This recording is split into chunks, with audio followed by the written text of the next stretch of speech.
episode 142.2. My name is Dave Hunt, joined by Michael Swick. Usually I'm the one that points out the things that technically people listening to it won't know was an issue, but yes, this is our second take at episode 142 after Dave's computer decided after a vacation it needed a vacation. I've recorded since vacation. Didn't want to work. No, but you did a weekend thing, like a road trip, and I guess your computer wasn't invited, so it decided to break yesterday. Yeah, I don't really know what it was, or something updated. I don't necessarily take as good of care of the streaming PC as I probably should. And I tend to wait on updates, which eventually causes problems because they force themselves on me. And for whatever reason, wait till Windows 11 decides to just take over and break everything you own. And for whatever reason, my mixer. So I again, full disclosure, I have two PCs. I have my gaming PC and my streaming PC. The gaming PC does 100% of the Discord sound, and all that stuff. And then it runs through an audio cable from my mixer into the streaming PC for OBS and for what you guys see if you're watching us on Twitch or anything like that. So it gives me better control of everything. But for whatever reason, like, the cable, the audio in, audio out, whatever you call it, that goes into my streaming PC just wasn't registering. There was we started streaming and there was no sound, and apparently something was unclicked in OBS, because typically I just walk away from it. Angela tends to deal with a little bit more of the interworkings of, hey, I did ABC and it's not working, and I get agitated, so I walk away from it.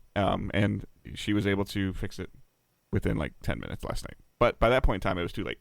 So. Yeah, because it was about like 15, 20 minutes of Dave like clicking around like a caveman, just being like, "Why no work?"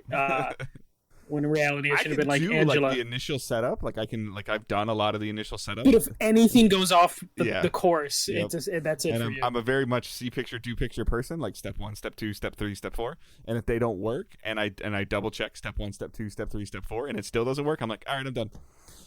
Yeah, if Angela couldn't fix it in 15 minutes, you were probably that close to just going to Best Buy and be like, all right, let me just get one of these pre-built things, even though I shouldn't do it right now. So, but anyway, so it was a little delayed. We hoped that we'd get some additional gaming news, but however, we didn't. But let's just get a couple things out of the way real quick. Obviously, we are Digital Days Gaming. We are a weekly podcast that posts every Thursday on podcast services. Typically, we stream on Tuesdays, Mondays or Tuesdays. Today's Wednesday, but typically we stream a weekday night at twitch.tv/Digital Days Gaming. And you can subscribe to us there if you have Twitch Prime or Prime Gaming, and as well as if you just want to pay for the subscription, that's your choice. It's always helpful. And sharing the show on podcast services, reviewing it, sharing it on Twitter, sharing it on Facebook, any of those things, reviewing on Spotify, that all helps. It is August of 2022, and we do not have a review for the year of 2022 on the podcast services that I can see. There are lots and lots of reviews. You guys have all been fantastic with that, but nobody has reviewed us in almost like 8 months. No, someone reviewed us a couple weeks ago, actually. Oh, well, that doesn't show up on the podcast apps that I have. So. It might have been one of our UK listeners, because remember, the Apple separates all those, but we did get a review a couple weeks ago. I thought I forwarded that to you, but I've been busy. It's all good. So. All right, and with that stuff out of the way, all the other links to all of our cool stuff is in the show notes. Please check that out. As well as you can follow us on Twitter at Digital Days Pod, and we're going to jump right into the news. Yeah, we got a couple stories that are kind of just a little bit of a follow-up to some things. So Square Enix had their financial call. We're in that season where people are giving all their quarterly calls. So Square Enix basically said that they sold their Western studios to avoid hurting their Japanese game studios. They blamed the rising costs of Western games. That the price of those to make those games was growing larger than the return on profit would have been, or return on investment. So that's why they sold Crystal Dynamics and Eidos, because they were worried it was going to potentially cannibalize might be too harsher language, but they were worried that the amount of money they would have to put into their Western studios would hurt their other studios that don't require as much money. I kind of call just a little bit of bullshit on that, because I think when it comes to Crystal Dynamics, it is mostly just they got a license for an idea and they just didn't give it to the right studio. which I think we both can agree on that with Crystal Dynamics. Of like, if they were going to do a single player Avengers game, they would have knocked it out of the ballpark. But that's not the task they were given. That's what we thought it was going to be. The Avengers project. Yeah. We didn't expect it to be games as a service. It was going to tell, like initially it was going to tell a unique, a new, I don't know what the right term is, but a non-known Marvel character story, which it did. And now they went the games as a service route when those were hot, and by the time they got it out, it wasn't hot. Yep. There's a good story in the Avengers game. Yeah, a great story. It's just wasn't the focus, and it just kind of like backfired on them because of that. I don't know what their excuse is for Eidos. Eidos, I would assume Eidos the is Guardians of the Deus Ex Galaxy people, game? right? Deus Ex and Guardians of the Galaxy. Yeah, Deus Ex has always been successful. Yeah, it's always been successful. Guardians didn't sell that well, but it's hard to like quantify those numbers when it's Square Enix because they'll sell millions of copies and be like, that wasn't enough. But then, I think Final Fantasy VII Remake only sold like 7 million copies, and they were like, this was a smashing success. And it's just like, what? Like, yeah, I think it's just, I mean, if you go all the way back to like, if you've ever listened to or read like the Console Wars book about Sega versus Nintendo, and especially the inner workings of Sega, and the guy's name escapes me, who left like the toy company to run Sega. And it was constant battle between the U.S. and Japan. Constant battle about prices and marketing and what Sonic was going to look like and how they did things. And it just seems like my perception, 100% my perception, is that Square is like, I'm tired of dealing with these American studios. Just sell them. Yeah, it seemed like it was... North American studios, sorry. Yeah, it seemed like it was like a thing that they wanted to buy into the Western market, and then once they had it, they're just like, yeah, this isn't our jam. Like this was not what they wanted to do in the long run. A little bit more out of that, which is kind of interesting, is Square Enix said they're looking to sell stakes in individual studios. So basically, they said that they will let companies buy into individual studios, not for a controlling share, but for partial shares. And they're also reiterating that they're looking to expand and acquire more studios. But I think it's interesting, the idea that like they're interested in having another company like take a partnership of one of their studios. I'm guessing, this is this speculation, they realized how much money they made when they rented Crystal Dynamics to Microsoft, and were like, oh, there's money in this to where we don't have to take the financial costs, but we can then borrow the talent. Though? Like, does Sony want somebody like I guess my point is, like, as an example, if Sony wants a studio that's under Square Enix's umbrella, Sony would just buy Square. Yeah, the way I see it is they're allowing companies to just kind of get their feet wet. I think this is probably perfect for like maybe like a Tencent. Yeah, we'll talk about later. NetEase. Companies like that just want to be in the market as much as possible. Though if we're talking about like a Sony, like I could see Square being like, hey, we're remastering a lot of these old RPGs on the Switch and are really successful. If you buy into the studio that's doing that from us, we can go back into your library and do some like remasters of some of your games. If I'm Sony, I'm like, why don't we just pay you to do these 3 games and call it a day and not buy any of your studio? It starts the conversation now. So like it could be an option of just like, hey, we have a studio that they only exist to remake these games. Mm-hmm. So do you want to use the talent to remake games, or we'll just shutter them later anyways? So they're like keeping the door open to have those discussions. Because there had been a lot of money that went to them temporarily for the Crystal Dynamics deal, where they basically were like, hey, we're going to borrow Crystal Dynamics off to someone else, and we don't have to worry about them financially for however long it takes because Microsoft's paying for it, and we'll just pull the money from that. But what do you think like the actual goal is for like stakes of a studio? It doesn't make any sense to me. If I'm going to buy a stake of your studio, I just want the whole thing. Or a controlling share, right? Yeah, oh yeah, you invest 20%, we'll do this, this, and this. Why don't I just invest 100%? and just take it. Yeah, that's something I've been trying for the last like 2 days, trying to like justify it in my head.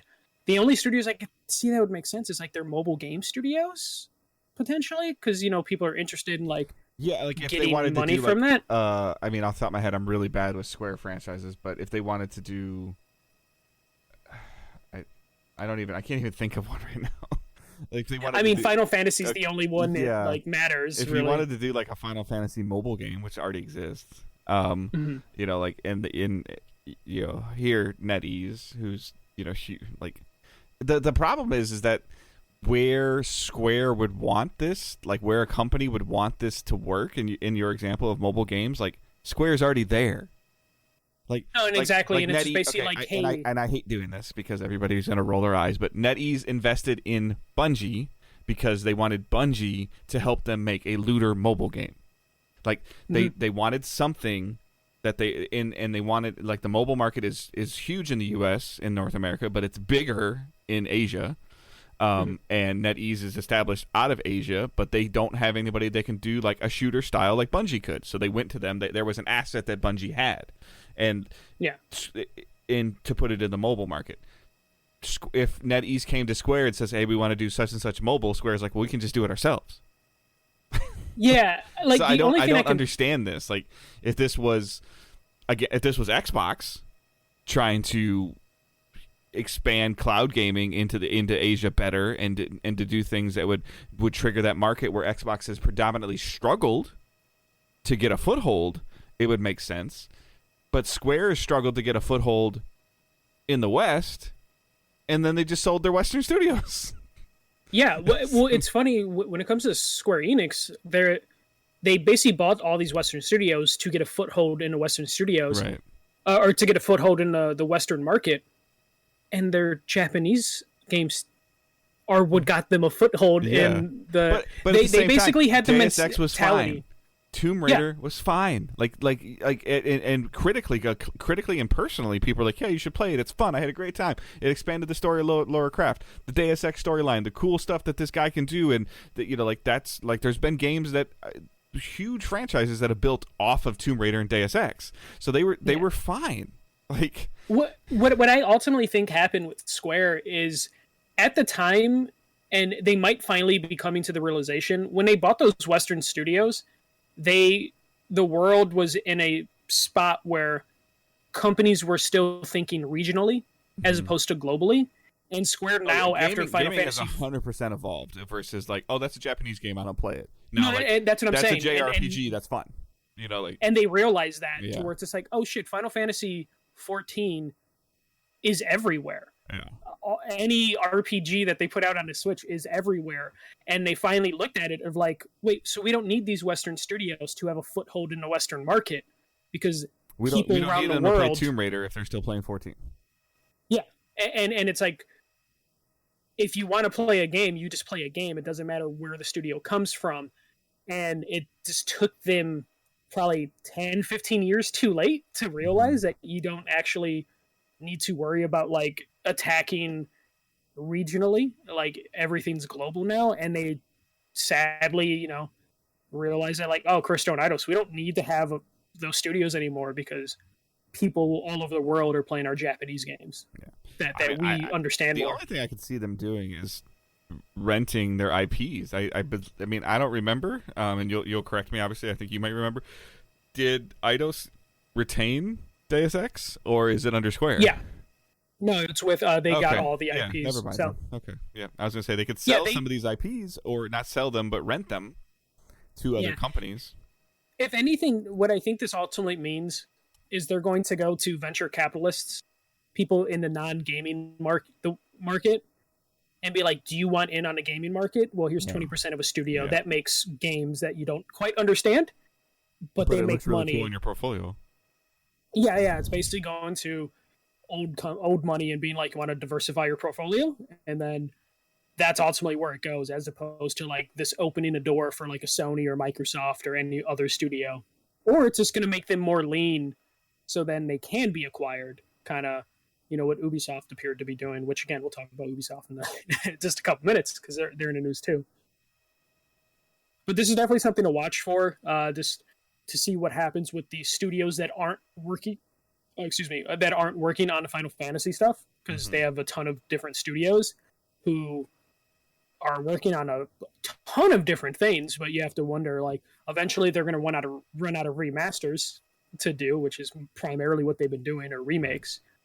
And what happens to those studios? And I think that's kind of what Square's looking at. Of like, we need to get some money rolling in on these studios, so when we do run out of remakes in 5-10 years, we'll have money to do other things.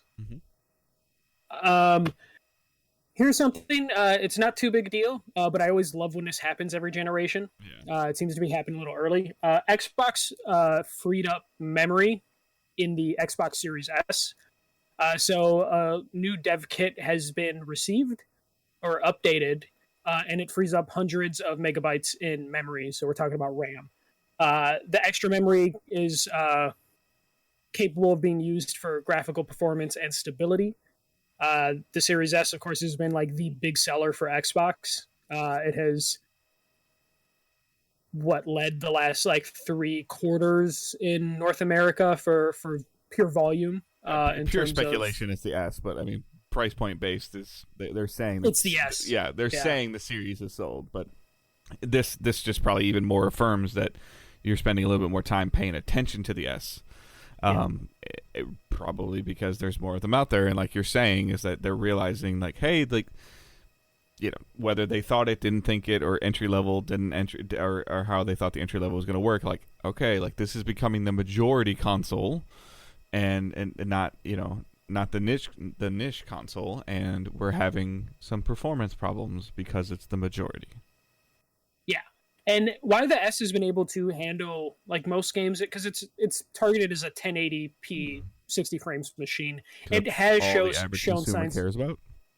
Yes, yeah, at least for the next couple years, before more 4K stuff just gets bigger and bigger.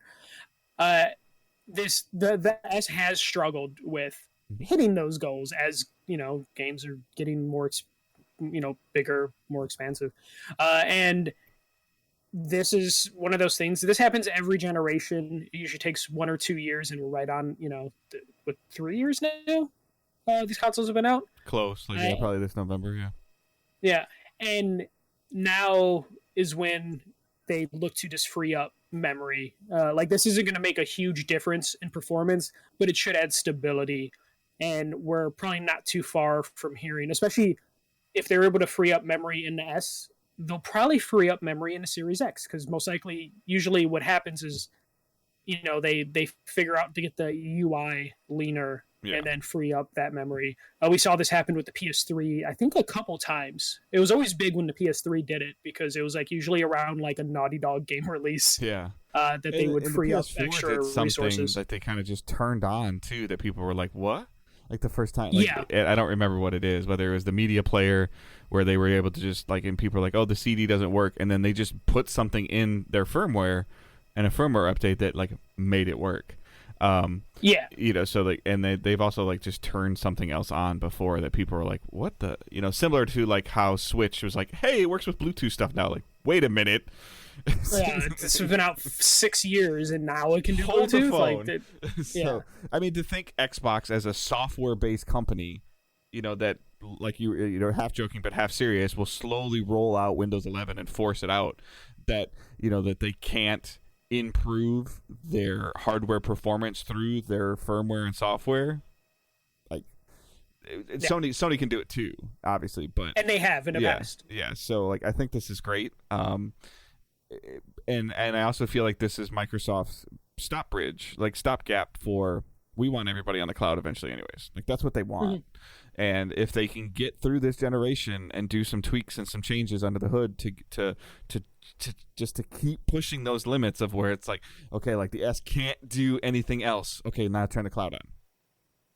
Yeah, exactly. Where it's just going to, we might hit a point in a couple years where it's just like, oh shit, is this game actually downloaded or am I streaming it right now? And it won't matter if the tech improves. Like, it won't matter. Like, yeah,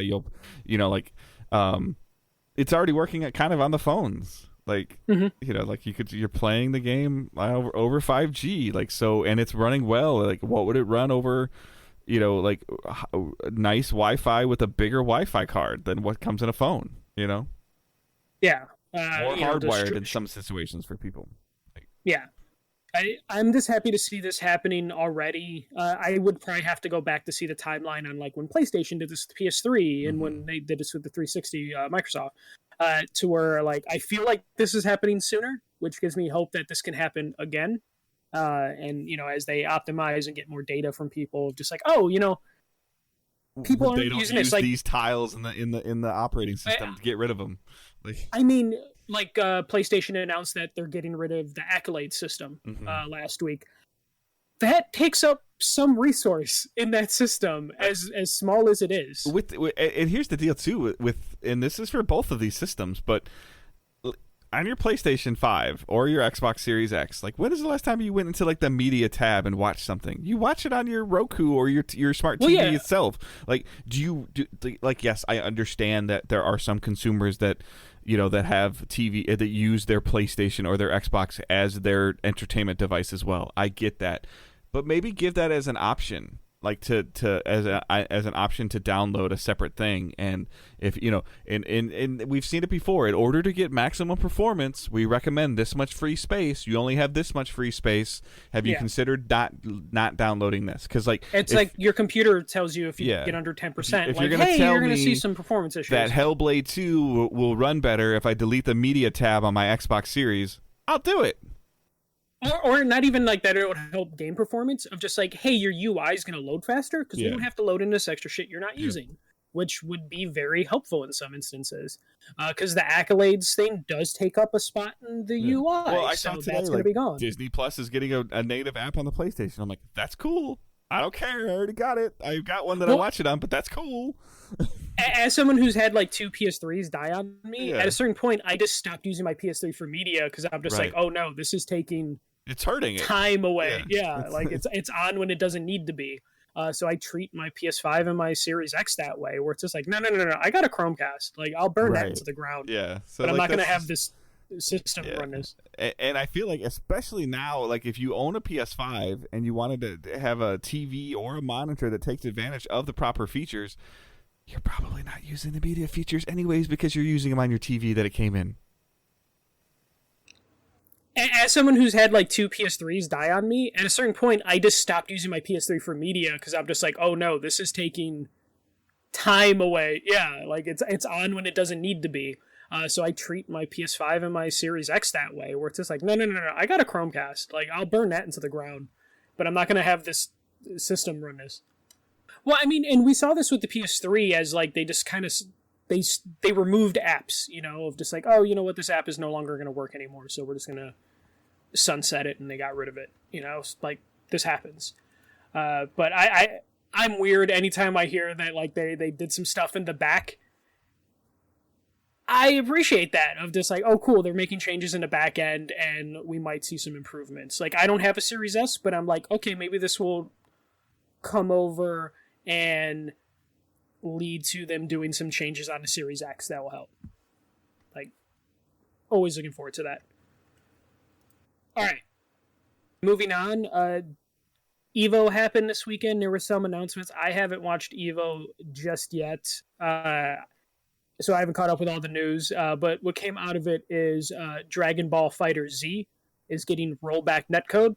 Usually we wouldn't talk about something like this, but I thought enough people would be interested to know. But Arc System Works said that rollback netcode, is finally coming to the system, which the community's been demanding since the game came out. But there's a catch. It's only coming to the PS5, Xbox Series S and X, and PC when that gets released, and they don't have a release date for those. They said players will be able to upgrade from the PS4 and Xbox One version, but there's no details on if it is going to be free or paid. The interesting thing is PC players will be able to choose if they prefer rollback netcode or the current netcode that's on there. But there's also a little bit extra thing. The minimum specs will be increased on PC if you want rollback netcode. I'm just... It's a weird thing to do to your community that's like still relatively new and potentially growing, but it's basically forcing that community into the next gen for whatever reason. If you want to compete at all, you got to do this. Basically, which is weird because like PS4 games have rollback netcode. That's nothing new. It's just something on their end told them that they have to get that extra power to do it. I think they're just using this as an excuse to sell on a new platform, right? Yeah. Like it feels like that. Yeah. I mean, they want like any fighting game wants their best looking system or their best looking product to be shown, and they don't want people going, well, PS4 is the common denominator, so we're going to compete on that. And they want to it sounds like they want, based on this, I don't know enough about this game, but based on these bullet points that you put in here, it sounds like they want their players on PC. Kind of, yeah, too, especially like PC, like other than like increasing the minimum specs, but yeah. Maybe they do want them on PC. You get more customization on PC. Like, so they're catering this challenging, competitive fighter, which, tournaments and everything are going to be based around. And if you're not playing on PC and you can't select your netcode, you're arguably at a disadvantage. The thing that I find interesting is, so on PC, if you choose the current netcode or the rollback netcode, are you then you're then sectioning yourself off from playing with other people on PC, because you might have players that don't even know that's an option to pick. And yeah, it's just, you're like, this is again what these companies, part of the reason why we're seeing so much crossplay be a thing is that these companies are tired of segmenting their communities. Like, oh, for whatever reason, this game's doing really well on PlayStation, not really good on Xbox. Xbox matchmaking times are 4.5 minutes. PlayStation's are 2 minutes. Oh, if we merge them together, everybody's matchmaking time is going to be 1:50. Yeah, and it's bizarre, this move, because it's just like, okay, so that means you're cutting off your PS4 players from your PS5 players, your Xbox One from your Series X, and then you're splitting up potentially your PC player base, which is supposed to be insular already.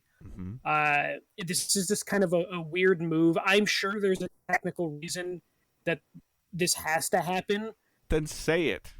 I know, that's what I mean. Like because unless there was like a later stream during the Evo thing, but like all they put out was like a picture with text on it, like everyone does now when they make an announcement. I got to reach out to Khalif. Khalif was there, so I got to reach out to him and talk and see what he thinks about this. And he's also really into fighting games, so he's actually a really good person to talk about this. Yeah, I was so annoyed Evo took place the same weekend I was at a convention, because I love sitting down and watching all the tournament finals. But yeah, I this is definitely a bizarre way to go about things. And to your point, if you have to do this, you need to have the messaging out there to where you explain exactly why, especially if you're doing it at Evo. Yeah. Those people will understand. Oh, yeah. Those are the hardcore players. They want the most even, balanced, fair playing field. And if you say something like, hey, to provide the most standardized, stable netcode for you to have the least lagged experience possible, this is what has to happen. Yeah. And why they don't want to say that. Yeah, why they don't want to say that is just crazy, because these are the type of players that aren't comfortable using 6 foot or longer cords because they think that there's button drift time from if it's more than 6 feet long. Well, they're celebrated when the PS4 did the like with the new DualShock controllers. Yeah. Like if you plugged them in, it gave you a more stable connection. Right. And that was a community, even though they don't like controllers for fighting games, they were like, hell yeah. So there's definitely the people that count frames and hit boxes. Those are the ones that you can get really granular with, and they will then. These are the kind of people that watch Digital Foundry every time they post a video. Yes. So this is the community to explain this, and then those are the people that casual fans follow. So just give them that info, and then they'll explain it. I'm sure by now people have broken down reasons why it needed to happen, but it definitely would have helped, because every news story I pulled for this was very much like, what the fuck's their problem? Which means they probably didn't do a good enough job explaining it. Yep. When most of the media sites are just like, this is weird. But that also could be commentary on modern day video game outlets. But I won't get there. All right. Last bit of news. We're talking about our favorite will they, won't they company, Ubisoft. Tencent has basically, I don't know if they directly announced it or it leaked, but Tencent wants Ubisoft. So Tencent has made it known through one way or another that they want to increase their stake in Ubisoft. They currently own about 5% of Ubisoft already, but they have made it known that they're willing to pay above Ubisoft's current valuation to increase their stake. Ubisoft has made it clear they've last 2 years that they're interested in being acquired. Especially after they were so defensive. For years. Yeah. I put that in my notes. They've been fighting an acquisition for years, but specifically from Vivendi.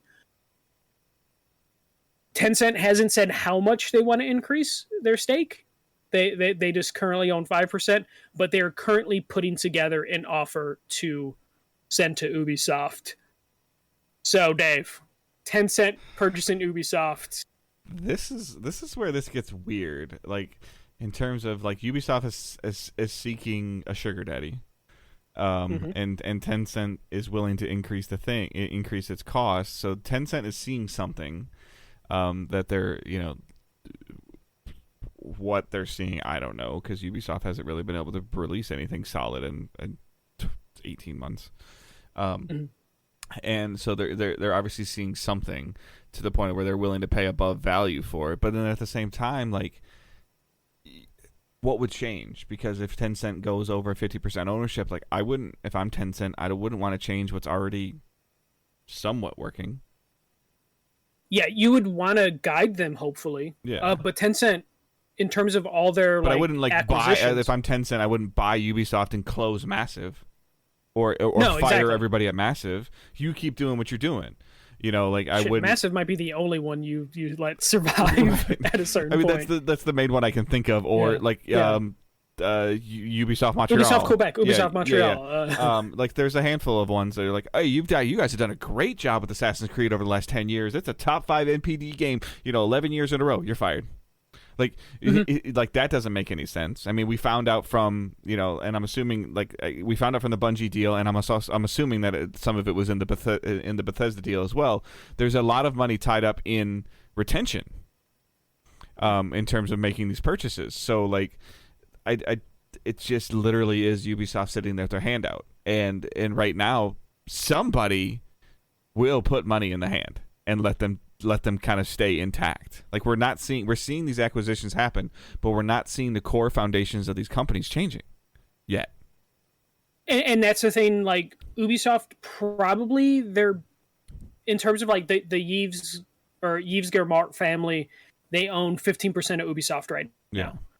And as far as I know, they still want to own 15%. So, like, the perfect partner would probably be Tencent, because as of right now, Tencent has been someone who acquires studios and then doesn't bother the studios. So that we've heard.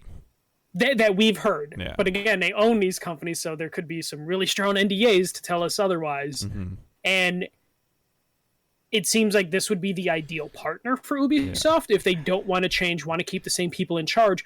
But that could change because, again, we kind of see Tencent as like a sleeping giant in terms of, like, they own a little bit of everybody and everything seems fine, but we don't know if they're just going to snap their fingers and be like, we own everything now. Thanos snap video things. games. Yeah.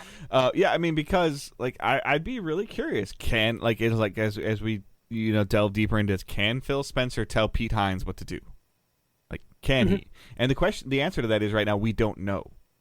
Can Herman Holtz tell Pete Parsons at Bungie what their next thing or what their next focus will be? On the surface, everything that I've read so far, the answer to that is no. But then on the Sony financials, it says kind of something else. Yeah, so, like, I don't know. Really, like, Phil Spencer, like, Pete Hines has been running Bethesda, running it relatively well, and now Phil Spencer and Xbox own them. Can Phil Spencer tell him, hop on one foot and make a video game backwards? It's a broad example, but can he do it? Like, I don't know. Like, what's the the structure and the hierarchy? Like, does Hines report to Spencer, or does Hines and Spencer report to somebody else? Like, we don't really know. Like, and they really did move won't Spencer know. up I know they Yeah. did. Yeah, but Yeah. I'm just saying, like, can Phil Spencer say no? I don't know. No, Fallout team, you're not doing this. You're doing this new Halo open world game. We don't want to. Yeah. I don't care. Like, I own you. Like, yeah. Well, and it's funny though when it comes to like Pete Hines at Bethesda, we're like, of course not. He can't tell Pete Hines what to do because they actually do well. And then they're gonna have Bobby Kotick under them, you know. Technically, yeah. And when Bobby Kotick is like, "We're doing this," Phil Spencer's gonna be like, "Why are you still here?" Yeah. So it's just so weird. Or like, we don't know. Like, can Phil Spencer, at this point in time, like once this acquisition deal goes through, can Phil Spencer go, "Hey, you know what? You're not doing WoW anymore." Yeah. Like, no, you're not. Can they do something at Extreme? Right. We don't know. Like, technically, he's the CFO of Xbox Gaming, and Bethesda and Blizzard and Activision are going to be under Xbox Gaming. Like, so yeah. So it's so like we're saying, can Tencent at 51% ownership of Ubisoft say, "You're not making Assassin's Creed anymore. The Division franchise is dead. We're not continuing our deal with Tom Clancy." Like, it all depends on what the contracts say, I guess. Yeah, and we won't know what that's going to be, and Tencent has done a pretty good job of keeping any of that secret. Like, the studios that have come out have said, everything's fine, we could just do what we want, but, like, that's only going to be the case while you're successful. And then things are going to change when you're not successful. Yeah. And Ubisoft is one of those companies that, like, they don't have a lot of hits right now. They're on a downward trajectory right now, in my opinion. They are. Or their trajectory has at minimum has plateaued flat. Yeah. They just, like, basically Ubisoft at one point had like 4 or 5 studios. They were releasing like 2-3 games a year, and they were all hits. Mm-hmm. And now it's just like, if it's not a massive game, it's not really a hit. And now the Avatar game's been pushed. Like, there's a lot of Assassin's Creed's in limbo. Yeah, Prince of Persia's been pushed indefinitely. Like, Skull and Bones looks rough. Yeah. That Ubisoft has a lot of questions, which is probably why Tencent's like, you know what? We will pay more than you're valued because your value is down right now. Mm-hmm. So it's not that crazy to make that leap and be like, we'll acquire you now. And again, I think outside of a Microsoft or Sony or Epic Games buying Ubisoft, Tencent might be the best partner in terms of if they still want to have the perception that they are still in control. It could work out, but this could also be a poison pill that doesn't hit them for a couple years. Yeah. We don't know, unfortunately. All right, so we're going to move on to what's delayed, and sadly we have multiple things to talk about in this category. So River City Girls pushed past summer 2022. Which is annoying because River City Girls 2, I forgot to put the 2 in there. No. It's August. Like, I don't mind if you delay your game kind of last second, but if you do that, you have to give a follow-up release date, like, immediately, as opposed to being like, yeah, we're going to be past summer 2022. So, like, September 1st? September 2nd? Is it the second week of September? Third week of September? I'm bummed about this. I hate when delays happen like this. Yeah. Makes you think something's broken. Yeah, and then Marvel Midnight Suns delayed again until 2023. This has to be them tweaking the card system that they're getting terrible feedback on. It's funny, though, because, like, they're getting bad feedback. People played this.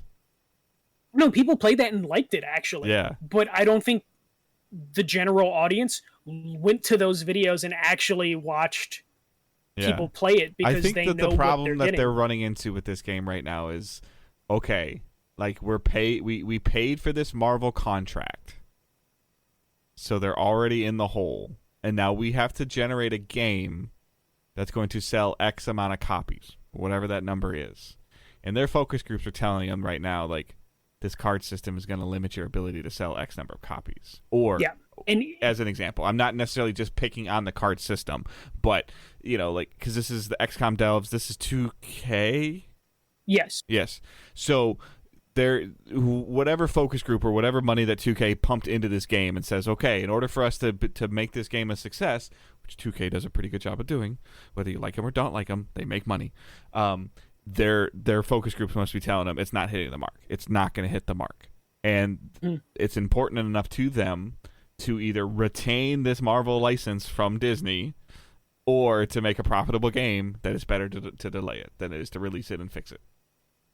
And right now, I think they're hitting the thing where they're being like, hey, it's a card game, and audience is like, ew, a card game. And because they're for access, they're like, but it's the best damn card system and it looked out really there. Good. Like when I saw the stuff and I saw gameplay of it, I was like, hey, coming right out of was it the Xbox showcase or the Summer Game Fest? Something. It was Summer Game Fest, I believe, yeah. And there was long videos of content creators playing it and messing with the cards and the developers talking and saying, hey, you've got a relationship with the character and a relationship with another character you can build, and at the 25-hour mark you can do this, and the tree and the time investment they were talking about was intriguing, but people were like, the hell is that card stuff? Like, whether it's good or bad, it's like, what is that? And that was your reaction when you first saw the game. Yeah. But because you're more connected in the gaming world, you're like, I'm going to actually watch the gameplay video. But you have a segment of the audience that are like not going to do the homework. They're going to hear card game and stop. Yeah. It's that thing that's going to prevent them. I'm disappointed. This game looks cool. Like card system or no card system, the game looks cool. Like XCOM Marvel looks fascinating. Because those are great games and it's a great developer. Yeah, it sounds like the first time they delayed it is they were focused on like, how do we make this the most cinematic card battling system possible, and it looks like they were kind of achieving that when those gameplay videos came out. But their focus groups, 2K, must have been like more because they can't undo the card system. I'm afraid this is not going to have the card system. No, I think it's too late. Like, we're talking about a game that's already been like 3-4 years in development. At that point, you cancel the game. Yeah, I think it's going to have a very simplified system then. I think it's already pretty simple. I agree. I've never played a card and that didn't look too overwhelming to me. But I think it's going to be even simpler than what we saw. I think what they end up having to do is just crank up that cinematic feel to it. Like, they're going to have to hit, or they're making them cut the time play, the investment. Because talking about playing 35 hours on a character, people are like, I like to there's also multiple characters, and I don't want to have a full-time job playing Midnight Suns. Yeah, that's a possibility. There's also a possibility they had microtransactions that they're like, okay, fuck, we can't have 2 strikes against us going into this game. That's true. And then they're reworking that system, because a card game, no matter what type of card game it is, that screams like we could have packs. Yeah. We could have skins, cosmetics, skins. And cool so there could be there's a chance that they're just like, okay, let's rework whatever system we were going to put in there, and then let's crank up the cinematics, because if it looks cool, people might be able to ignore certain aspects of it. And then there's also a chance they looked at the story and are just like, okay, how can we make this, like, because this is kind of what everybody wants. Is I believe they said you're making your own hero. Yeah, you're making your own hero. You're interacting with some of the biggest like heroes and villains, and then they're also getting like, they have Nico from the Runaways in this game, so they're even going after like that like super niche market. Yeah, absolutely, it looks so cool. Like, I mean, and I also think that they're probably like 2K's looking at the MPD numbers for 2022, saying, you know what? Let's just walk away from this year. It's not worth trying to sell these games right now. Like, the consumers just aren't buying it. They're just not buying games at this moment. They're not buying it. There's not enough systems out there to where they looked at it like, okay, how many people, because they have that data of like, how many Marvel gamers have next-gen consoles? Mm-hmm. They have that data. And they're just like, that number is just not where it needs to be. Though if they release in the first half of 2023, they're screwed, because that's already... it's already packed. So this seems like this is going to slip into the summer.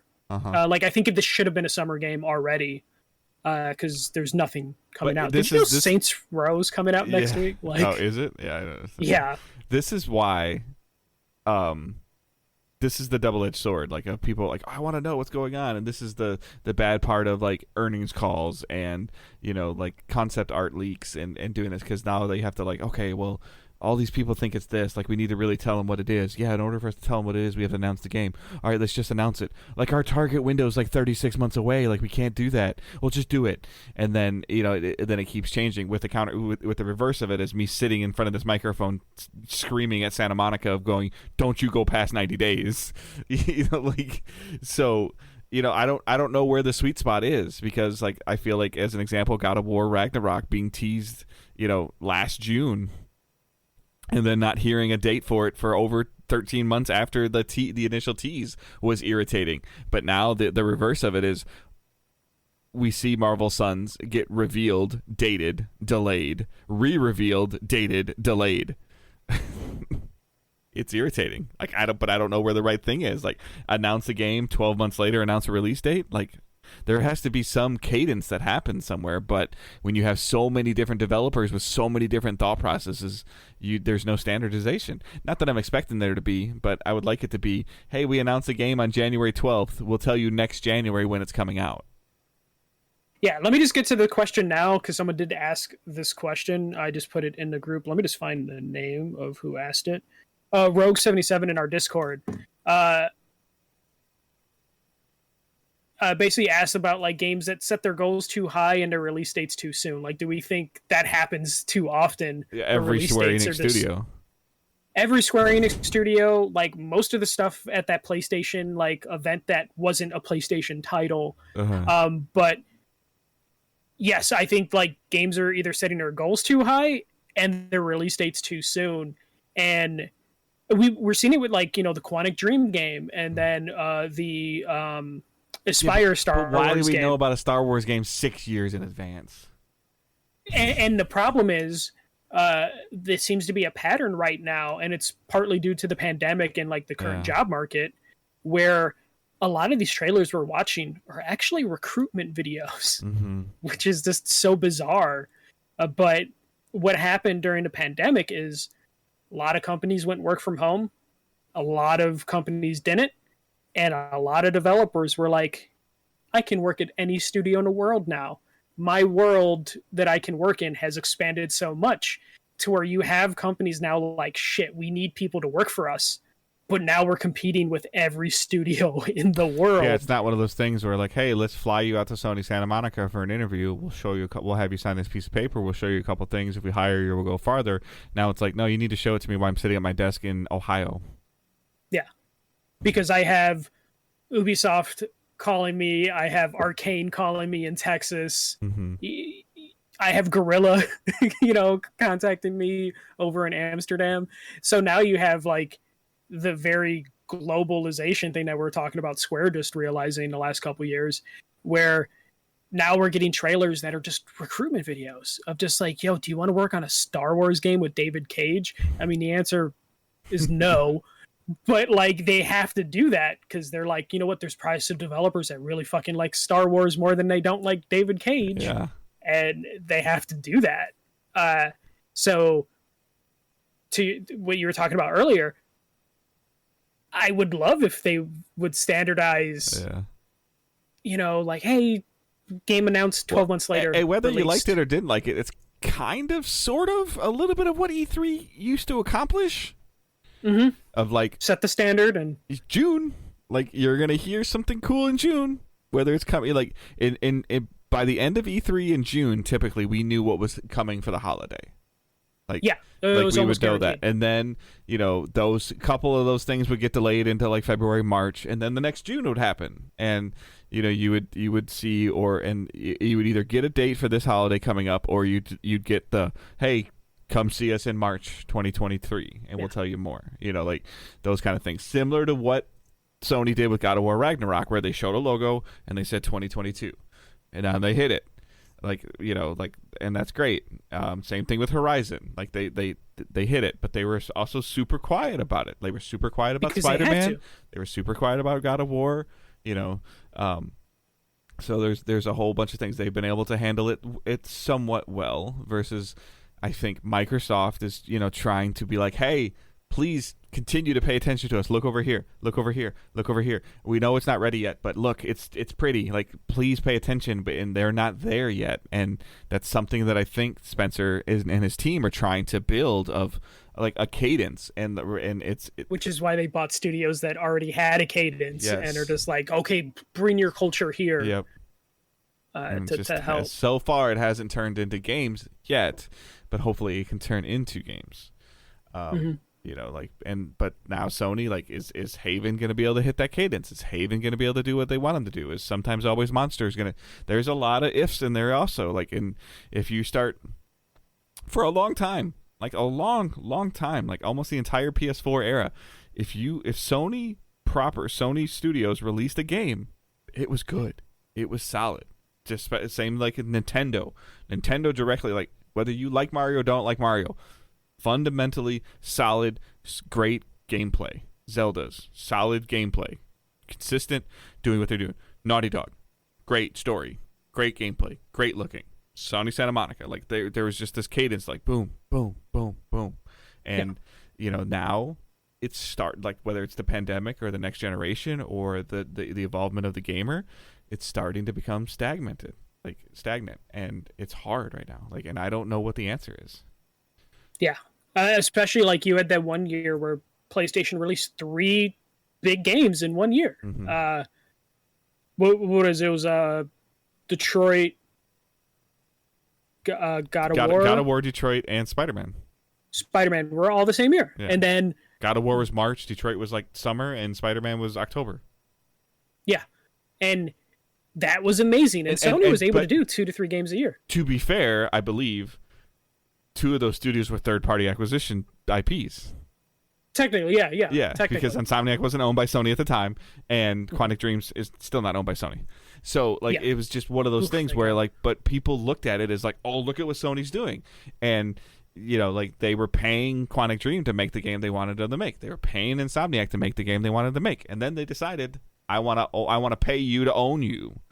And people praised it, but then now when Microsoft is trying to do the same thing, just because they haven't released a high tier thing yet. Bethesda has, you know, but it's just so weird. Now the thing I'm actually more concerned about Microsoft is like the Double Fines and the Ninja Theory of the world that haven't released anything since they've been bought, and they were bought when we still were with PS Nation. Yeah, I mean, technically, Double Fine released Psychonauts 2, but that was almost already done before they got acquired. So you would imagine now they're a couple years away. Ninja Theory with Hellblade 2 almost feels like vaporware at this point because they don't talk about it anymore. I mean, Obsidian, has done Outer Worlds. Yeah, but that was done right before the acquisition, not too long. And they have Grounded in early access, and they have that one smaller game coming out, but still, they haven't hit their stride. Like, Microsoft is basically trying to duct tape together, like, competent studios to where it's like, okay, our first-party studios can't put out shit, so let's buy studios that can put out shit. Oh, shit, all those studios we bought just put out a game, so they're a couple years away from releasing something again. Crazy. Which just seems like poor planning on their part, but that's just how it is. And Sony, they ended the PS4 generation fucking amazing. Like, they almost went too hard. Where people were like, do we really need a 5? Like, just, you know, like. And now their new console's out, and all their major studios are like, we already released something. We're like 3-4 years away from doing something else. Like, So. All right, so I think we both have a pretty short what we're playing and watching. I've had some craziness going on at work with some visits coming, as well as moving my daughter into her dorms in Kentucky. However, I have been watching, and I've been enjoying it thoroughly, on ESPN, the documentary for Derek Jeter, the captain. It's really, really good. Whether you like Jeter or you don't like Jeter, you like the Yankees, you don't like the Yankees, them delving into the Jeter versus A-Rod thing, and A-Rod coming to the Yankees, and Jeter being the shortstop for the Yankees, and the you know, his going back and forth with Steinbrenner, going back and forth with Cashman, the general manager, and contract negotiations, and the, you know, just how Jeter functioned, and the New York lifestyle, and being the face of baseball. Like, you know, when they were winning in his first 5 years or 6 years in the league, they won 4 World Series or something. You know, like in his relationship with Joe Torre, like if you're into baseball at all, or, you know, or even just in general, like really well put together documentaries. Like, this is just a very well put together documentary with really good pacing, you know, really good interviews, really good reactions. like of where they're seeing, like similar to The Last Dance. Like the ESPN documentary team is very good of where they like kind of give somebody the tablet and say, hey, like this is what so and so said. That's not how that happened. So that storytelling is really good. On HBO for me also, it ended up premiering last night, and I got to watch it when my audio wasn't working, so that was a little mini bonus, not on purpose. But the Hard Knocks are focusing on the Detroit Lions, the HBO series of training camp. So you're getting to see a lot of stuff. I'm a huge Lions fan. Dan Campbell is the head coach. He is a crazy dude, like just a crazy dude. Like this guy, Michael. I want you to watch this episode of Hard Knocks just because I want you to tell me if this guy can be a WWE person when he gets fired from the Lions coach. Just to see I've never really delved too heavily into Hard Knocks. It's been a successful series for a long time, but most of the time it's like the Cowboys or the Texans or the Rams or the Chargers. I'm like, I don't care. But these are the Lions. I love football, and I'm going to watch it just because they're the Lions. So those are the two major things that I had been watching. Right before recording today, I did boot up and go through the tutorial for Multiverse. There's been a lot of people talking about Multiverse. It doesn't almost hit 10 million players, yeah. I believe, and it's not even out yet. Yeah, the preseason pass is like $5, and I'm like, that's not bad. I was looking at some of the progression, and I was looking at some things, and I'm like, okay. There seems to be a little bit of a learning curve. I played through the tutorial, played one match, a teams match, and we won. So I got a good chunk of points and unlock. I like how the rewards are given to you and how the UI is functioning. So like it's definitely intriguing. It's colorful. It's nice looking, cool music. So it's free to download right now. I don't think it's necessarily. I don't know if it's going to be free to play. It is, I believe. Okay, but yeah, like it doesn't, like on the surface, it doesn't look too expensive for the preseason battle pass.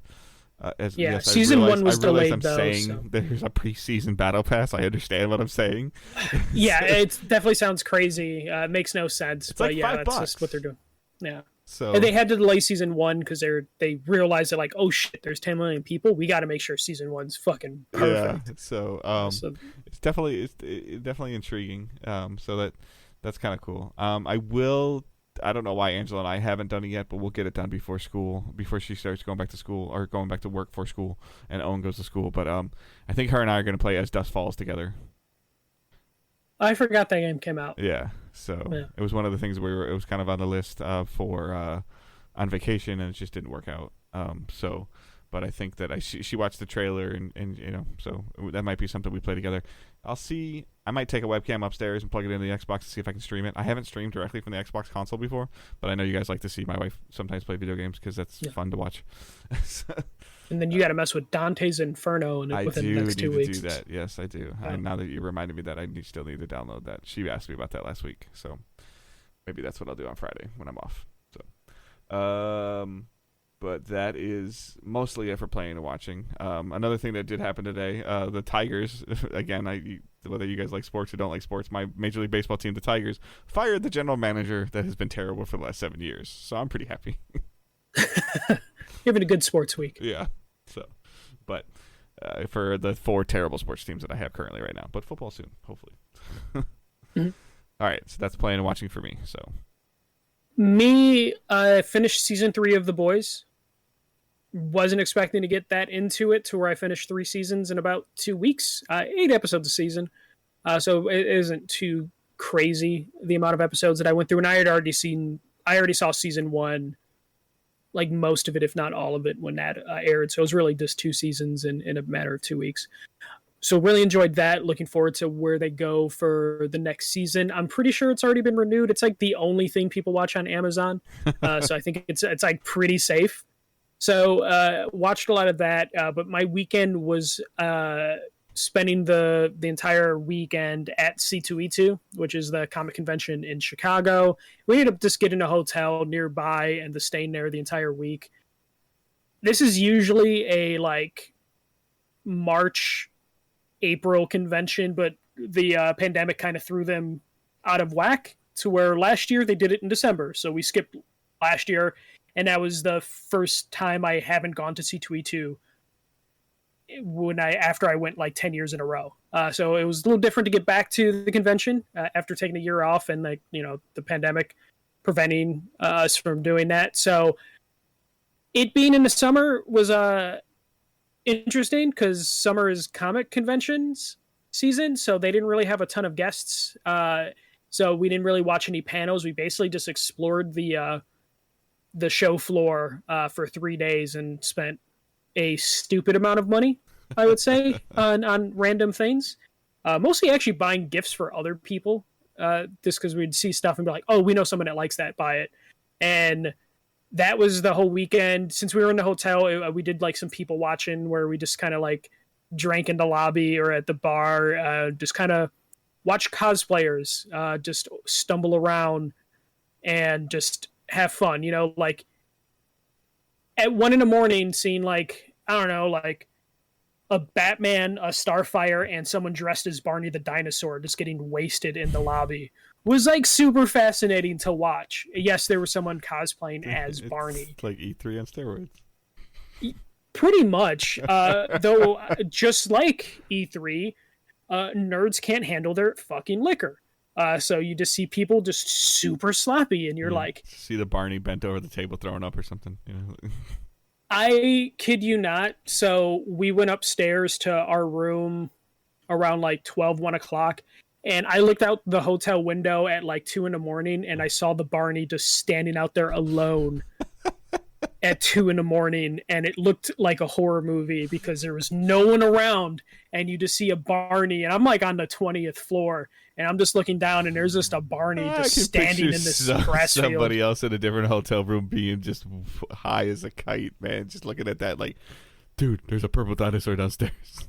No, the best part is, like, I don't know if they do this on purpose, but there was like a teachers convention happening in a hall, like, oh, because McCormick is like 3 halls.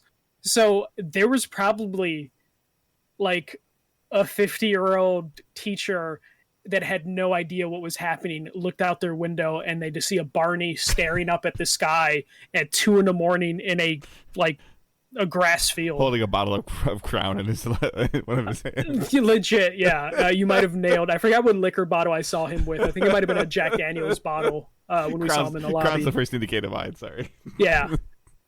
So that's always fun. That's why we like people watching at night, because it's like you either see like the random celebrities that are hanging out at the convention that weekend, and then you just see like people that had no idea that there was a convention happening that week.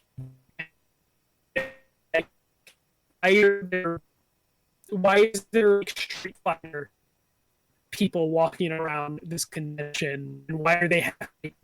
Oh, they're doing comic book era. Oh, that makes sense. You just get these weird interactions where you just people just very confused about what the hell they just walked into. C32 was my entire weekend, so I didn't play any video games. It was just exploring a convention pandemic, so that was pretty fun. I've been baseball games and all the stuff since everything opened up, but definitely stay on the show floor and there's just like thousands of people walking around. It was definitely like, things are kind of getting back to normal. So that was nice. But that is pretty much it. Not much video game time. I also need to get through Dante's Inferno. I kind of started it after I mentioned it to Dave last weekend, but I just haven't had a chance to really dive into it. In case anyone's wondering, they didn't get to the end of last week's episode. For the August Patreon episode, we're going to do a Safe to Spoil for Dante's Inferno, just because I just kind of want to play Dante's Inferno. So if you have Game Pass, it is available on Game Pass. I think Ultimate, because I think Ultimate's the one it comes with, the EA. I believe so, yeah. Part. So yeah, that's why we're going to be playing that. And then next month or the month after that, we'll dive into PlayStation Plus and find a random game for that. All right. So questions. Why don't you go ahead and read Andy's question, since it's going to be for you anyways. So. Yeah. Or just resubbing. I was subjected to Papa John's epic stuffed crust ad. Now I need Chicago Man MJC's opinion on stuffed crust pizza. I've never had stuffed crust pizza. Neither Dave have just I. looked at me. No, neither have I. Okay, cool. Yeah. I don't. Okay. I know that, and I'm not trying to hijack this, but I know that you're not a huge fan of breads. No, I love bread. Okay. Yeah, I forgot why you think I hate bread. Certain breads, because you don't like pretzels and you don't like certain breads. Yeah, well, because I don't consider pretzel like, yeah, but pretzel is bread. But I like pretzel bread, but pretzels themselves disgusting. And but I'm not a fan of stuff in the crust at all, whether it's pepperoni in the crust or cheese in the crust, or like I'll dip the crust sometimes in certain things, like in marinara sauce and stuff like that. But I don't really need things inserted in my crust. Crust by itself, so I feel like you're almost ruining it by just jamming pepperoni in there. To where I don't know, just like biting into crust and just getting like a chunk of pepperoni and cheese out of the crust just doesn't work for me. I don't know why. I just can't get over that. I'm stuffed crust curious. Like, I'm every time I see it as an option, I'm like, do I get stuffed crust? But I'm just like, no, fuck that. If I'm gonna get a pizza, yeah, and I think you and I are on the same page. Like, if there's a pizza, like if we go somewhere and there's a stuffed crust pizza, we're not gonna avoid it. Yeah. If someone ordered it, I'm not gonna be like, we're not no. gonna order it. Like, if you're ordering a pizza place to deliver to your house, or you and Sarah are having dinner, like, you guys aren't purposely ordering a stuffed crust pizza. Yeah, exactly. But if we were at a party and someone's like, hey, I ordered 10 stuffed crust pizzas, I'm going to be like, oh, okay, whatever. Yeah. But I'm not going to go out of my way. And anyways, like, being from Chicago, like, deep dish pizza sounds significantly better than just getting stuffed crust pizza.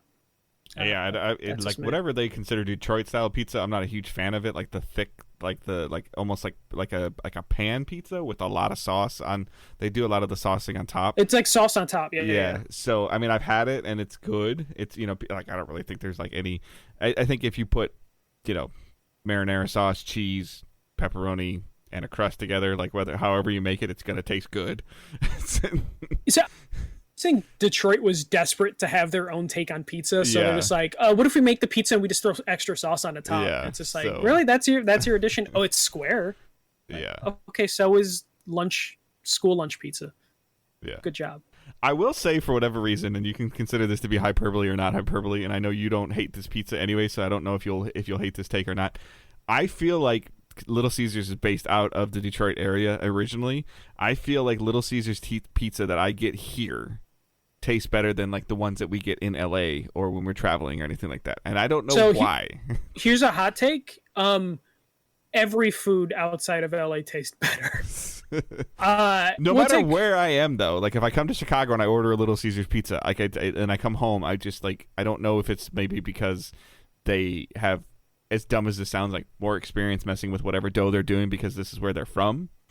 Like, I don't know. But there's also something blasphemous of like coming to Chicago and be like, I got Little Caesars. But like, I see your point in like California. It's just like when we go to that Philly cheesesteak place. Yeah. The water, or they ship their bread in, like. Yeah, because they're like, the water here sucks in LA, which I could totally imagine why the one time we got Little Caesars in LA, we were like. It wasn't bad. But it didn't taste good. Yeah. It didn't hit the spot like Little Caesars is supposed to. But I also think like Little Caesars is only supposed to be enjoyed when you were absolutely starving. Like you need to be like. Unfortunately, it's the only kind of pizza that Owen currently will eat. I mean, it's just a phase. I hope. I pray, because I don't mind having it, but it's kind of become our like bi-weekly like pizza that comes into the house thing. Oh yeah, no, like we have like a rotation of pizza, and their bread is really good, so I'm okay. Yeah. But at least it's not Papa John's. No, I don't. We had Papa John's in Kentucky, and I think my wife and I had Papa John's a couple times in Kentucky, and we were done. Papa John's is the sad bread. Yeah, it's just the most like tasteless pizza. Do you have? You can have Cottage Inn pizza by you? No. We do get Jets pizzas. Yeah, Jets is good. We have those. Jets is good in moderation. That's Jet. I feel like Jets is like super greasy. Yeah, and that's like the problem with like does Pizza Hut. does specialty pizzas like the barbecue chicken Cajun pizzas, and like they like this. I don't fuck with that. I don't. Not regularly, but there's certain times that I'm just like I'll try that like buffalo chicken pizza. Like I don't have a problem with that. No, just give me like the base ingredients. Give me like pepperoni, sausage, or spinach, maybe mushrooms. I'm good. I don't like barbecue chicken pizza. I hate. Like, this is how I know if I can, if I fuck with somebody, is if they suggest that, or this is how I find out I don't want to be friends with someone is when they suggest like macaroni pizza, mac and cheese pizza. Yeah, I don't think I've had that. So it's fucking disappointing. Like in theory, you're like, oh, that could be good. No, it tastes like shit. So anytime someone's like, oh, macaroni and cheese pizza, it's like, get out of my house. Like, yeah, so I have a brother that's 10 years older than me, and when I was like a teenager and I was visiting him down in the Carolinas, he was, I don't even remember what pizza place he was working for at the time, but he was like delivering pizzas like on the weekends. And it was like also when like dessert pizza was a thing, but any like mess up pizza would come to the house. Mm-hmm. So like that's where you got to be, like a strudel on a pizza, like when they were doing the, yeah. It might have been like, but I that's when I was just like pizza's pizza. Like I think was that it was Pizza Hut or Domino's? I think it was Pizza Hut. Yeah. I keep saying it, but it was like you could get like strawberry filling with like a cake crust crumbled on top of it and eat it like. Yeah, I kind of so like there when I worked at Target, there was a Pizza Hut in the Target, so I ate those mini Pizza Hut pizzas way too often. Like the personal pan pizza or whatever. Yeah, and it's been like how long has it been since I left Target? Like 6 or 7 years, to where like I kind of miss Pizza Hut, but for years I was just like, I can't eat PTSD pizza. Basically, yeah. Like I see it and I'm just like, oh fuck, I'm back at Target. So I can't have Pizza Hut, though I'm tempted to go back to Pizza Hut. But like, if you were to rank, you tell Sarah to order it, and then like by the time you get home, it's like on the table, like, and she throws the box away, so you don't know that it's Pizza Hut. Yeah. So like me and Sarah call like Pizza Hut, Domino's, Papa John's, Little Caesars garbage pizza, because it's basically garbage, because it's like $5 shitty pizza. Yeah. Like you're not craving it, but it's edible. What would you rank those for? The garbage pizza category. Who are, because there's a couple others in Pizza Hut. Okay. Pizza Hut, Little Caesars, Domino's, Papa John's. Papa John's is at the bottom. Okay, agreed. Pizza Hut, if you gave me 4 or 5. Yeah. 4. So Pizza Hut's 3, and currently Little Caesars is 2, and then I actually don't think Domino's pizza is terrible currently. It's not bad. Currently. Yeah. It's had its problems before. And I also, full disclosure, I really like Domino's pizzas, like Domino's variety of stuff that's on their menu. Like I've had their Alfredo pasta, and it's really good. Have you had that, like, we're completely off topic now at this point, it's a video game podcast, but have you had that bread that's like feta cheese and garlic? The garlic knots.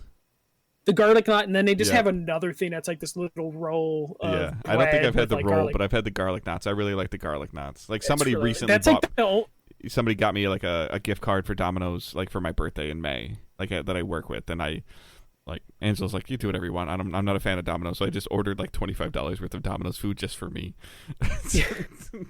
Oh, that sounds depressed. Like that's like if I saw you with that much. You've seen it though, man. Like if I'm hungry and I want to eat, like I can. No, I know, but like if I saw someone order $25 worth of Domino's pizza for themselves, no, Domino's stuff. Like full No, disclosure, in general, it's if I saw someone being like, and a pasta bowl and some bread equals like $25. Okay, no, but if I saw someone spend $25 on Domino's by themselves, I would be like, shit, let's sit down, let's talk about life. Are you doing okay, man? Is everything okay? How's work? Yeah, I'm great. I'm gonna have some pizza and some pasta and some bread. I'm good. I feel like you need like mood music that's just like really fucking sad as you're just eating that. But it's better than Papa John's, because like the best thing on Papa John's menu is the fucking breadsticks. That's like the only thing, and that's sad when you're just like, I guess what? I've had my embarrassing talk about life, decisions with pizza before, where I've been driving home from like my sister-in-law's house after a birthday party, and she's like, here, take some of this pizza, get out of my house. And I had a full like Little Caesars pizza on the front seat next to me, and I think Angela was out of town, and by the time did you just crank that song, Everybody Hurts? No, by the time I got home, there was no pizza left in the box. I told you about the one time that like I was by myself for a weekend, and I discovered that weekend that I can order pizza from myself, and I finished like a medium pizza by myself, and then I was just like, what have I become? Like, I was just like, what happened to me? And you look over and you're like, you just keep grabbing a piece, and then you look over and you reach in there and it's empty, and you're like, what the hell? And then you just look happened? at the empty box and it's all greasy, stained, and you're just like, oh my God, what did I do? Yeah. Pizza's interesting. I blame Andy for this. This is all Andy's fault. Yeah. He'll listen and be happy. All right, so Stefan Wren asks another fun question. When is DDG going on a world tour? When more people subscribe to Patreon and the world's safe to travel better. Yeah. Unless we put like a crazy tier where someone pays like, I don't know how much it'll take to get us to fly out, but we do $1,000 tier. It's like, Dave and Michael will just Stefan, I do record in your not need house. to give my wife any more incentive to go to England. She wants to go to England bad, London, and she wants to go bad. And the fact that now that she knows that there's community members and stuff that live over there, that she can be like, well, you can go see so and so, and then we can do this, and like she wants to go to England bad. So yeah. We would need like a sugar daddy of some kind to hit up Patreon and make that happen. Go do Extra Life over there. Yeah. We'll totally be able to figure out how to stream from another country, like what equipment to take. But yeah, no, that would be cool. But definitely we need that review count to go up significantly so more eyes can see us. So rate us on iTunes and Spotify if you haven't already. All right, that is our show for this week. Pretty much right on time. We thought it might be a little short, but pretty much a standard length episode. So you can follow us on Twitter at Digital Days Pod. You can follow Michael at The First MJC. You can follow myself at Good Dave Hunt. You'll see some random stuff like this week. Destiny did a Thundercats reference, and I don't know why. Other than there's going to be a Thundercats emote in Destiny. That's what you'll see some of my stuff on Twitter. I don't know if Michael did. You can go back and look. I'm sure he did a little bit of stuff from C2E2 on his socials. No, surprisingly not. Oh, okay. I've kind of like not been on Twitter lately, and it's kind of been great. Yeah. It's weird when you take a break from social media. I'm just like, I'm less angry about shit. Yeah. I've been getting more messages from Michael on Discord, so I think he's kind of like hanging out with people in a niche of where he's in a bubble where he's protected. Yeah, I have a company phone, so I leave my personal phone at home, and I had the problem of like, fuck, how am I going to contact Dave? I don't know his number by heart, so me and Dave are Discord friends now. Yeah. So speaking of Discord, you can join our server. The link is in the show notes. You can also join the Facebook group, start some of the conversations, and participate in the conversations there. And then, like we mentioned a couple times during the show, we have a Patreon. So patreon.com/digitaldaysgaming, where you can do different tiers there and check out some stuff. So with that, I think that's all we got. So I hope everyone has a great week. Keep moving forward. Don't be a dick. See ya.